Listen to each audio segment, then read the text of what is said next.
Ang babae, malaman, pero manyaman. Makinis. Mula ulo, mukhang talampakan. Hanggang talampakan.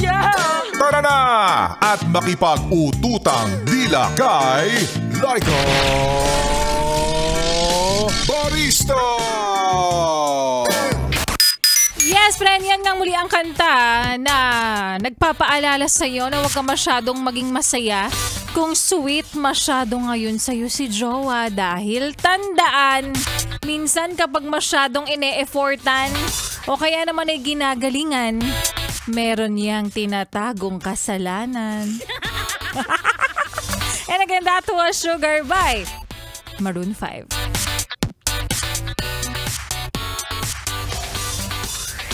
Young and fresh na si Laika Barista pa rin, yes, pre, ng iyong kasama, kapiling, kachismisan, kakwentuhan, at kaututang dila rin hanggang sa mga oras muna ito. At nakikinig ka pa rin patuloy, dito pa rin, sa iyong paboritong istasyon, nakabanding ang 101.1, yes, FM.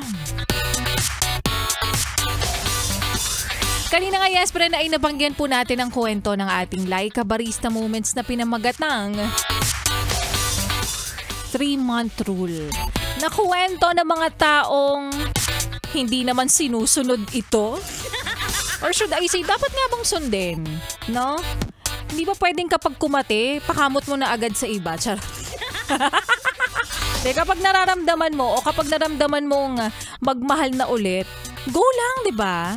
Hindi mo naman na kailangang hintayin para matapos yung 3 months. Alam ko sinasabi ng iba dyan, syempre respeto yon. Kaya nga sinasabing 3 months lang para lang naman may respeto ka doon sa dati mong nakarelasyon o kaya naman yung dati mong naging jowa. Ang tanong, siya ba nirespeto ka? Hindi, di ba? Kaya gumanti ka. Alam mo, wag kang mag-atubili na kapag niloko ka, palitan mo agad. Gawin mong 5. Dahil special ka. Charot. Biskwit yan, di ba? Ganun naman yun eh. Ikaw naman, hindi mo naman din talaga alam yung ibig sabihin o wala ka naman talagang idea kung ano ba tong 3-month rule na to kung hindi mo naman talaga kasi napanood yung One More Chance, di ba? Kaya wag ka nagpapanggap dyan na sinunod mo yan. Huh? Alam naman natin na hindi lang kayo, oo. Pero ang totoo, naglalandian naman na talaga kayo. Yan. Bottom line, yes, friend, kapag nag-heal ka na, kapag okay ka na, at sa tingin mo naman, willing ka na ulit magmahal ng iba, go! Go lang. It's okay. No? Ika nga nila, kapag kumate, kamutin mo. Charot. Kopya. Kopyang kopya.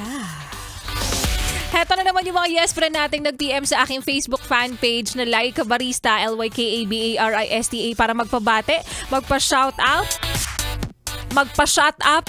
Ayan. Yung mga manggagamit nating mga yes friend, sige na, lumutang na kayo. Ayan. Nag-PPM na naman sila.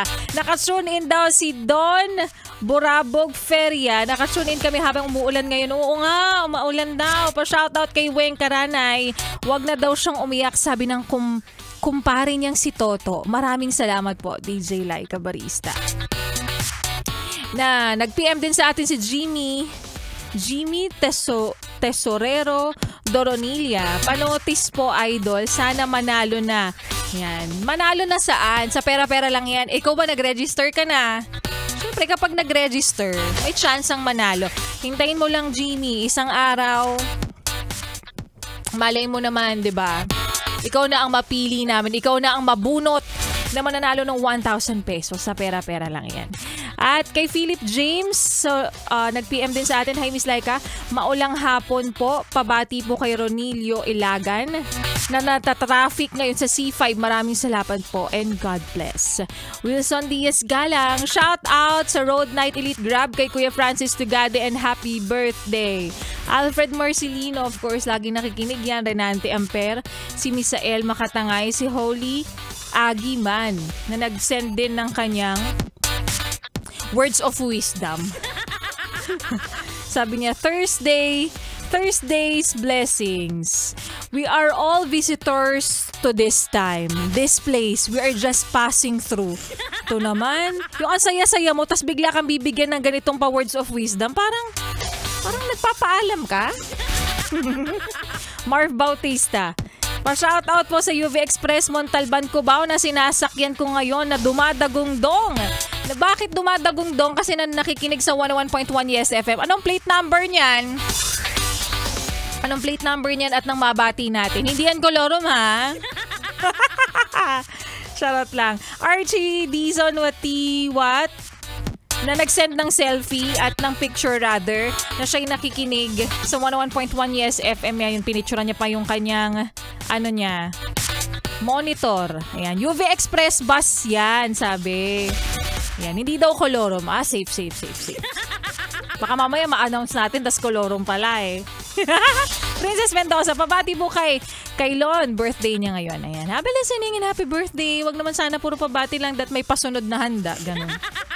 Anthony Dangayon, ang sabi niya, pa-shoutout po while driving, nakikinig sa 101.1 Yes FM.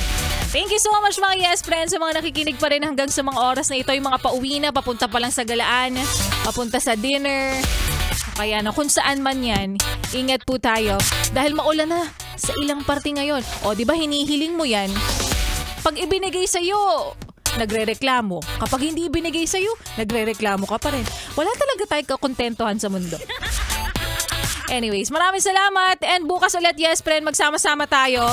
Same time, same frequency, and same station. Pero syempre, hindi matatapos ang entertainment na ibibigay namin sa inyo. Dahil susunod pa, si Ganda Wanda at ang mga kantahan natin ngayong hapon na paggabi na rin kasama. Ang susunod po nating kanta na parang estado mo at ng taong mahal mo na paulit-ulit kang umaasa na baka naman magbago siya at iwanan na ang bisyo niya. Dahil gaya nga ng title ng next song natin, Super Far.